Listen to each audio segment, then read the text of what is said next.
그리고 사진을 한번 볼까요?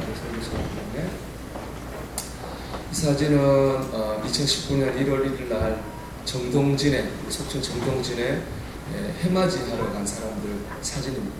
기사를 보니까 2019년 1월 달에 무려 80만 명이 떠오른 해를 보러 왔다고 합니다. 이분들이 그냥 온 게 아닙니다. 굉장히 고생을 많이 했습니다. 그 다음 사진 볼까요? 차가 이제 주차장이 됐습니다. 80만 명이 왔으니까 뭐 거의 어떻게 됐겠습니까? 그죠? 근데 이 사진 보면 이런 생각이 들어요. 합리적인 의문인데요. 과연 12월 31일에 떠오르는 해하고 1월 1일에 떠오르는 해가 다를까? 그런 생각이 듭니다. 여러분 다를까요? 같겠죠. 어제나 오늘이나 해는 동쪽에서 떠가지고 서쪽으로 칩니다. 같습니다. 그럼에도 불구하고 80만 명의 사람들이 그 고생을 무릅쓰고 그 정동진으로 간 이유는 뭘까요, 여러분? 그날이 1월 1일이기 때문입니다. 1월 1일 아니면 그리 갔겠습니까? 그러니까는 새해 첫날 신앙에 좋지 않은 거 다 털어버리고 뭔가 새해 소망과 결심을 하려고 그 고생하고 정동진에 간 것입니다. 이것이 바로 절기가 가진 힘입니다. 과학적으로 보면은 그날이 그날이고 그날이 어제와 같은 오늘이지만은 그날에 어떤 의미를 부여할 때 절기는 다른 날들과 전혀 다른 날이 됩니다. 신앙생활도 마찬가지입니다. 믿음으로 절기를 지킬 때 절기를 통해 준 하나님의 풍성하신 은혜를 경험할 수 있습니다. 오늘은 맥초감사주일입니다. 맥초감사주일은 이스라엘 백성들이 밀을 추수하고 그 추수한 열매를 드리면서 하나님께 예배하는 절기가 바로 이 맥초감사절이거든요. 농경 문화의 소산이죠. 농사 짓지 않은 우리에게 맥초감사절이 뭐냐라고 묻는다면 저는 이렇게 생각합니다. 두 번째 출발 또는 새로운 출발하는 날이라고 생각합니다. 우리 2019년의 절반을 살았습니다. 또 오늘부터 2019년의 절반을 또 새롭게 이제 시작합니다. 지난 시간에 있었던 부정적인 것들이 있다면 오늘 다 털어내버리기를 바랍니다. 그리고 감사하는 마음으로 새롭게 반년을 시작하기를 주의 이름으로 축원합니다. 그래서 새롭게 비전을 세우고 목표를 정하는 이 시간이 되기를 주의 이름으로 축원합니다. 오늘 본문을 보면요, 하나님께서 애굽을 탈출해서 가나안을 향해 가던 이스라엘 백성을 시내산 밑에 세우셨어요. 1년 동안 은혜를 주셨습니다. 십계명 주시고 율법 주시고 천막 예배당인 성막 주시고 하나님의 임재를 상징한 언약궤도 주셨습니다. 그리고 이제 1년이 지나서 다시 그들을 가나안 땅으로 출발하게 하셨거든요. 이게 두 번째 출발이고 새로운 출발입니다. 제가 이번에 그 언약궤 세미나에 들어간 첫 시간 이 말씀을 들었는데요. 새로운 출발이라는 제목으로 설교해야 되겠다 제가 생각하고 있었는데 하나님의 응답으로 저는 이 말씀을 받아들였습니다. 오늘 이스라엘 백성이 두 번째 출발한 것처럼 우리가 2019년을 새롭게 출발할 수 있는 기회를 잡았습니다. 이 기회를 하나님 은혜 안에서 잡게 되시기를 축복합니다. 먼저 우리가 가는 길은 낙원이 아니라 광야입니다. 이스라엘 백성이 새로운 마음으로 하나님이 약속하신 가나안 땅을 향해 출발했습니다. 하지만 그 길이 순탄한 길이 아니었어요. 우리 11장 1절에서 3절의 말씀을 같이 읽어보겠습니다.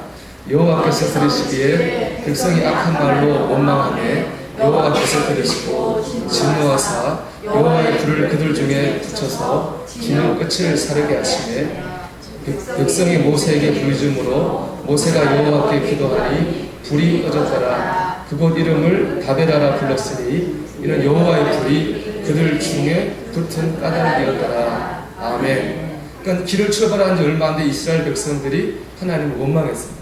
심판의 불이 떨어졌고 모세가 기도하니까 그 불이 꺼졌습니다. 그곳을 다베라라 불렀는데 다베라는 불사름이라고 하는 뜻이거든요. 그러니까 이스라엘 백성들이 왜 하나님을 원망했을까요, 여러분? 사는 게 어려웠기 때문에. 사는 게 어려워서 오늘 원망함이라는 이 말씀의 원어적 의미를 보면요, 원망하는 사람이 되었다 이런 뜻입니다. 그러니까 처음에 출발할 때는 원망하는 사람이 아니었어요. 근데 길에서 이런저런 어려운 일을 만나다 보니까 이스라엘 백성이 하나님을 원망하는 사람이 되고 말았습니다. 여러분, 우리가 가는 길은 낙원이 아닙니다. 광야입니다. 원망하고 불평할 일이 많습니다. 이를 알고 가야 됩니다. 막연히 잘 되겠지, 잘 될 거야. 이거 신앙이 아닙니다. 근거 없는 낙관입니다. 신앙은 현실을 있는 그대로 보는 게 신앙입니다. 결국 우리가 살아갈 이 반년은 광야일 거고요. 우리가 잘 사는 방법은 어떻게 이 광야에서 믿음으로 살 것인가가 초점이 될 거라고 생각합니다. 두 번째, 하나님과 함께 가야 됩니다. 오늘 본문 3절과 4절 말씀을 보면요. 3절에서 6절 보면은 3, 4절의 주어는 33절에서 36절 보면요. 33절, 4절은 주어가 그들이거든요. 사람이에요. 35절, 36절은 하나님이거든요. 자, 한번 33절 한번 읽어볼까요?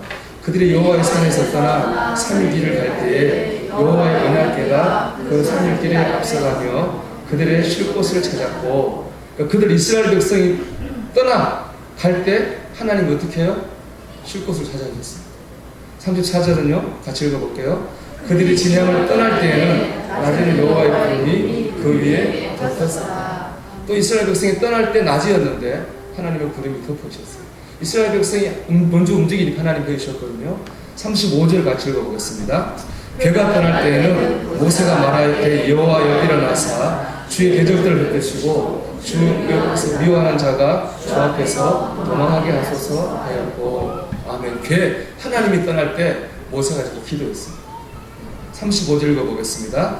괴가 쉴 때에는 말하되 여호와의 이스라엘 종족들에게로 돌아오소서 하였다. 괴, 하나님이 쉴 때는 또 모세가 이렇게 기도했어요.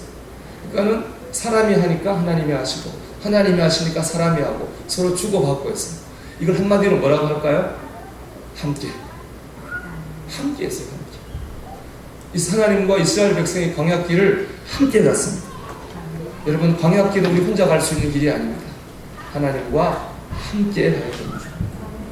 우리가 이 하반기에 잘 살려면 하나님과 함께 해야 됩니다. 혼자서는 이 길을 잘 갈 수가 없습니다. 영국의 유명한 설교가였던 스펄전 목사님이 농촌을 방문했는데요. 거기 보니까 풍량개가 있더라고요. 바늘이 있는데 이제 바람 따라 바늘이 막 돌아가잖아요. 봤더니 그 바람 밑에 천이 있고 이런 글씨가 쓰여졌더래요. 하나님은 사랑이시다. 스펄전 목사님이 물었답니다. 선생님, 하나님의 사랑이 바람처럼 막 움직인다는 얘기입니까? 농부가 전혀 그렇지 않습니다. 정반대입니다. 바람이 이리 불든 저리 움직이든 하나님 항상 우리와 함께 하신다는 것이 바로 여기에 있습니다. 라고 얘기하더랍니다. 여러분, 그렇습니다. 살다 보면 형통할 때도 있고 공부할 때도 있습니다. 중요한 것은 모든 때에 하나님과 함께 하는 것입니다.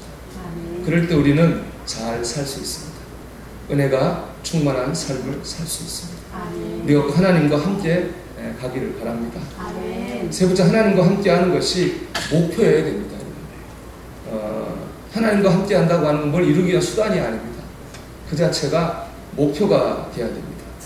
우리 모두에게는 하반기에 이루어지기 원하는 기대와 소망이 있을 거예요. 근데 그게 목표가 되면은 안 돼요. 위험한 거죠. 왜냐하면은 하나님이 우리를 다른 길로, 더 좋은 길로 인도하실 수 있기 때문에 그렇습니다. 우리 교회 이제 이종용 청년이죠. 그때는 회계사를 공부했어요. 회계사를 공부를 2번 했는데 이제 어려웠거든요. 자기가 아르바이트 돈 모아서 공부하고 2번 시험 봤는데 두 번째 공부를 열심히 했단 말이에요. 그 학원에서 1등을 했어요. 예비 시험에서. 근데 본 시험에서 떨어졌어요. 제가 이제 위로하려고 만났더니 저보고, 목사님, 제가 더 이상 할 수 없을 만큼 열심히 해서 빼고 있습니다. 그렇게 얘기를 하더라고요. 그래서 참 대견하면서도 한편으로는 저렇게 열심히 해서 안 됐으면 좀 상처가 됐겠다, 그런 생각을 했거든요.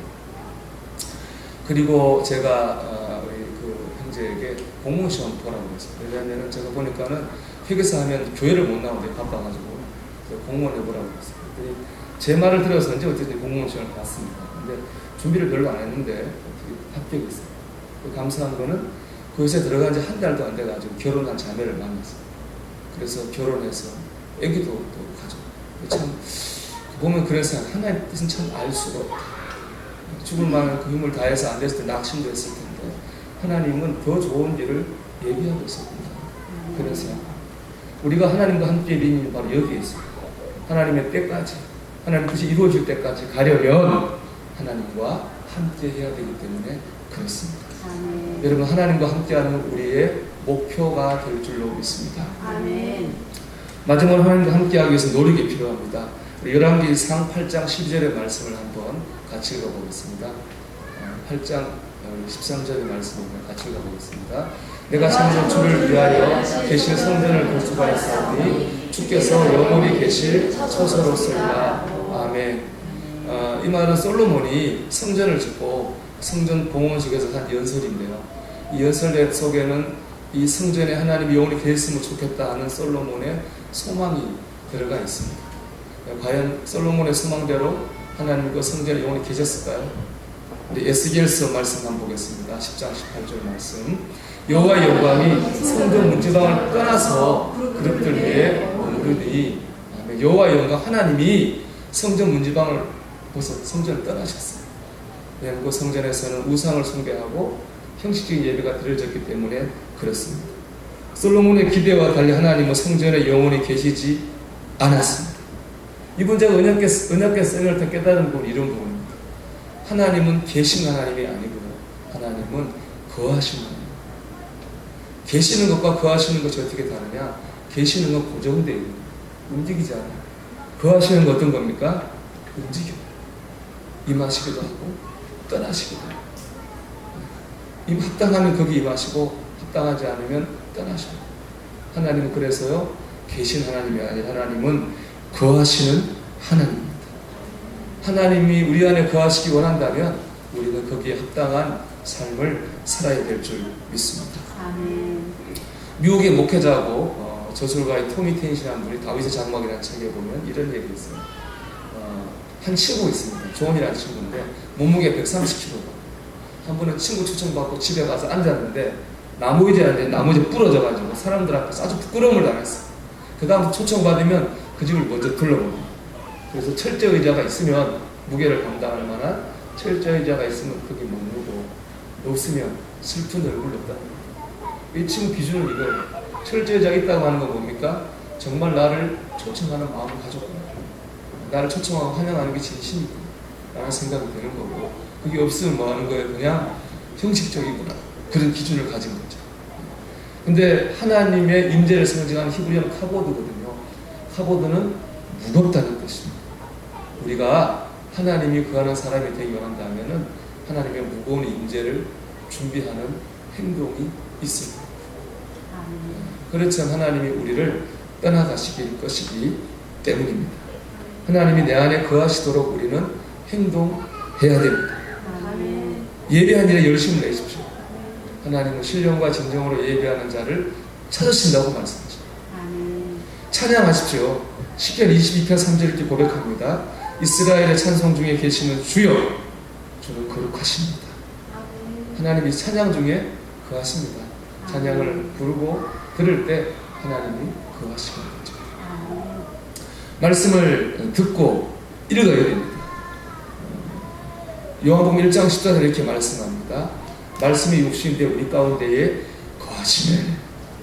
말씀이 예수님이고 예수님이 말씀입니다. 기도도 마찬가지죠. 예레미야 33장 3장 말씀에 너는 내게 부르짖으라 내가 내게 응답하리라. 그러니까 우리가 여러분 예배, 찬양, 말씀, 기도 그냥 하는 게 아니에요. 이거 할 때 하나님은 우리 안에 뭐 하셔요, 여러분? 거하시거든요. 그냥 교회에서 그냥 제배드리고 그냥 찬송 부르고 그냥 말씀 듣고 전하고 기도 그냥 형식적으로 하는 게 아니에요. 이거 할 때에 하나님께서 우리에게 우리 안에 거하십니다. 우리가 하나님과 동행합니다. 우리가 세상을 이길 수 있고 우리가 잘 살 수 있습니다. 그래서 우리가 예배하고 찬양하고 말씀 붙잡고 기도하는 것입니다. 사랑하는 여러분, 우리는 오늘부터 2019년을 새롭게 시작합니다. 우리의 목표는요, 하나님과 함께하는 것, 하나님이 거하시는 삶을 사는 것입니다. 바라기는 하나님과 함께하면서 남은 하반기 하나님 주시는 풍성한 삶을 사시기를 주의 이름으로 축원합니다. 아멘. 우리 함께 찬송 드리겠습니다. 찬송가 435장을 찬송하겠습니다.